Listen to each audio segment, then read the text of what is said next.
Welcome back. ఆదివాసీ గూడాలకు సరైన రహదారి సౌకర్యం లేక ఇబ్బందులు తప్పడం లేదు. మరి ముఖ్యంగా వర్షాకాలంలో వాగులు పొంగుతూ ఉండడంతో జనం బిక్కుబిక్కుమంటూ కాలం గడుపుతున్నారు. దీనికి కారణంగా దశాబ్దాల కాలంగా బ్రిడ్జిల నిర్మాణాలు అసంపూర్తిగా ఉండడమే. కొమరంభీం జిల్లాలోని మారుమూల ఆదివాసీ గ్రామాల పరిస్థితిపై ప్రత్యేక కథనం. ఉమ్మడి ఆదిలాబాద్ జిల్లాలోని మారుమూల గ్రామాల ప్రజలు ఇప్పటికీ కష్టాలు పడుతున్నారు. కాలంతో కుస్తీ పడుతూ సమస్యల సుడిగుండంలో చిక్కుకొని కొట్టుమిట్టాడుతున్నారు. ఎప్పుడు ఏ వాగు ఉప్పొంగుతుందో, ఏ వరద ముంచెత్తుతుందో తెలియని పరిస్థితి. వానాకాలం వచ్చిందంటే ఆదివాసీలు వణికిపోతారు. దారులన్నీ మూసుకుపోయి ఊర్లన్నీ జల దిగ్బంధంలో చిక్కుకుంటాయి. బాహ్య ప్రపంచంతో సంబంధాలు తెగిపోయి కష్టాలు పడుతుంటారు. రోగులు, గర్భిణీలు, బాలింతలు కనీసం ఆసుపత్రికి వెళ్లలేని దుస్థితి ఉంటుంది. గ్రామాల్లో కనీసం 108 కూడా రాలేని పరిస్థితి. పాఠశాలకు వెళ్లే విద్యార్థులు ఎన్నో ఇబ్బందులను ఎదుర్కొంటూ ప్రాణాలను అరచేతిలో పెట్టుకుని నాటు పడవల్లోనూ ప్రయాణం చేస్తూ ప్రమాదకరంగా వాగులు దాటుతున్నారు. బాలింతలను దారి లేకపోవడంతో మంచాలపై మోసుకెళ్లి వాగు దాటించి ఆసుపత్రికి తీసుకెళ్లే క్రమంలో దారిలో ప్రసవించిన సందర్భాలు సైతం ఉన్నాయి. సరైన సమయంలో ఆసుపత్రికి చేరకపోవడంతో ప్రాణాలు సైతం పోయిన సందర్భాలు ఉన్నాయి. వానాకాలం వస్తే చాలు కొమరంభీం జిల్లాలో వాగులు ఉప్పొంగుతుంటాయి. ముఖ్యంగా ఆసిఫాబాద్ నియోజకవర్గ ప్రజలకు దారి కష్టాలు దడపుట్టిస్తున్నాయి. ఏళ్లు గడుస్తున్నా వంతెనలు పూర్తి కాకపోవడంతో ఆయా గ్రామాల ప్రజలు అనేక ఇబ్బందులను ఎదుర్కోవాల్సి వస్తుంది. ఏజెన్సీ ప్రాంతాల్లో రోడ్లు, వంతెనలు, లో లెవెల్ కాజ్వేలు ఏళ్ల తరబడి నిర్మాణ దశలోనే ఉన్నాయి. ఉధృతంగా ప్రవహిస్తున్న వాగుల్లో నుంచి సాహసయాత్ర చేస్తూ ప్రజలు దాటాల్సిన దుస్థితి వస్తుంది. ప్రజా ప్రతినిధుల, అధికారుల నిర్లక్ష్యం కారణంగా బ్రిడ్జిల పనులన్నీ నత్తనడకన కొనసాగుతున్నాయి. మేము కానరు పోవటానికి మధ్యన వంకిడాగానే ఒక వాగు మధ్యన ఉన్నది, బ్రిడ్జి కాలేదు. ఈ వర్షాకాలం వచ్చిందంటే మాకు ఇదే ఇబ్బంది.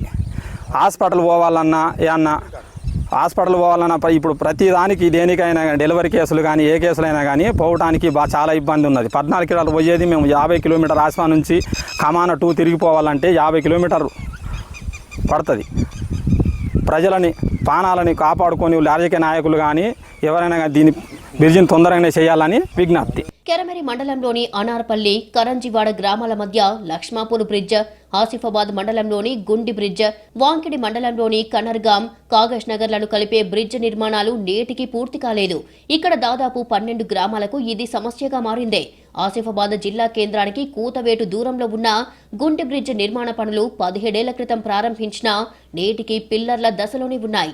అప్పటి కాంగ్రెస్ ప్రభుత్వ హయాంలో సుమారుగా 2.80 కోట్ల వ్యయంతో ప్రారంభించిన పనులు పూర్తి కాకపోవడంతో మళ్లీ 2014వ సంవత్సరంలో వ్యయం పెంచి 8 కోట్లతో రీటెండర్ వేశారు. ఆ కాంట్రాక్టర్ పూర్తి స్థాయిలో పనులు చేపట్టకపోగా వర్షాల కారణంగా కొమరంభీం ప్రాజెక్టు నీటి ఉధృతికి నిర్మించిన పిల్లర్లు సైతం దెబ్బతిన్నాయి. ప్రభుత్వంలో 2014లో 8,40,00,000తో శాంక్షన్ ఇచ్చిన ప్రభుత్వం మరియు ఆ పేమెంటు రాక కాంట్రాక్ట్ మధ్యలో ఆపి మళ్ళీ అదే పేమెంట్ తోటి ఇప్పటి వరకు కంప్లీట్ చేయడం జరిగింది. 8,40,00,000. కానీ గతంలో ఒక 6 నెలల కిందట మరి పంచాయతీరాజ్ మినిస్టర్ అయినటువంటి సీతక్క గారు వచ్చి మరి దాని మీదకి వెళ్ళి నడుచుకుంటూ వెళ్ళి గ్రామంలో విజిట్ చేసి కూడా ఇప్పటి వరకు దానికి కావాల్సిన 14 కోట్ల అవసరం ఉందని ఎస్టిమేషన్ కూడా డిపార్ట్మెంట్ వాళ్ళు ఇచ్చినా కూడా దానికి ₹1 కూడా కేటాయించక మరియు గుండి బ్రిడ్జిని మరియు రాజకీయ నాయకులు మరియు జిల్లా యంత్రాంగం పట్టించుకోవడం లేదు. కాంగ్రెస్ ప్రభుత్వం ఏర్పడ్డాక మళ్లీ వంతెన నిర్మాణాన్ని రీడిజైన్ చేసి వ్యయాన్ని 14 కోట్లకు పెంచారు. ప్రభుత్వం ఏర్పడి 18 నెలలు అవుతున్నప్పటికీ ఇప్పటికీ నిర్మాణ పనుల్లో ఎలాంటి పురోగతి లేదు. వాంకిడి, కాగజ్ నగర్లను కలిపే నందుపవాగుపై బ్రిడ్జి పనులను ప్రారంభించి 20 ఏళ్లు దాటినా నేటికి పిల్లర్ల దశలోనే ఉన్నాయి. అప్పట్లో సుమారు 1.5 కోట్ల వ్యయంతో మొదలైన పనులు 2 ఏళ్లలో పూర్తి కావాల్సి ఉండగా నిధులు లేక కాంట్రాక్టర్ల నిర్లక్ష్యం కారణంగా నేటికి పిల్లర్ల దశలోనే ఉన్నాయి. 2018వ సంవత్సరంలో వ్యయాన్ని 3 కోట్లకు పెంచారు. అయినప్పటికీ నేటికి పనులు పూర్తి కాగా కట్టిన పిల్లర్లు సైతం వరద ఉధృతికి దెబ్బతింటున్నాయి. ఈ బ్రిడ్జి గత 25 సంవత్సరాల నుంచి నడుస్తూనే ఉన్నది. ప్రారంభమై వచ్చిన కాడికి పనులు నడుస్తూనే ఉన్నాయి. ఏ రాజకీయ వ్యక్తి అయినా, ఏ ప్రజానాయకుడైనా అచ్చుడు మమ్మల్ని బొజ్జగించుడు ఈ సంవత్సరం అవుతుంది, నెక్స్ట్ ఇయర్ అవుతుంది అని వెళ్తాండ్రు పోతాండ్రు. కానీ మా బతుకులు మాత్రం ఇంకిది వారకు అట్లనే ఉన్నాయి. ఈ వాగు అయితే వర్షం పైన కొడితే వాగు నిండుతుంది, మేము అటే ఉండాల్సి వస్తుంది. వాగులపై దశాబ్దాలకు పైగా వంతెన నిర్మాణాలు కొనసాగుతున్నాయే తప్ప పూర్తి కావడం లేదు. ఏటా గ్రామస్తులు తాత్కాలిక వంతెన ఏర్పాటు చేసుకున్నా భారీ వర్షాలకు వంతెనలు కొట్టుకుపోతున్నాయి. దీంతో ప్రజాధనం వృధా అయిపోతుంది. కాకపోతే కాంట్రాక్టర్ల జేబులు మాత్రం నిండిపోతున్నాయి. ఇప్పటికైనా ప్రభుత్వం స్పందించి ఏళ్లుగా కొనసాగుతున్న బ్రిడ్జిల పనులను త్వరితగతిన పూర్తి చేసేందుకు చర్యలు చేపట్టాలని ఆయా గ్రామాల ప్రజలు కోరుతున్నారు.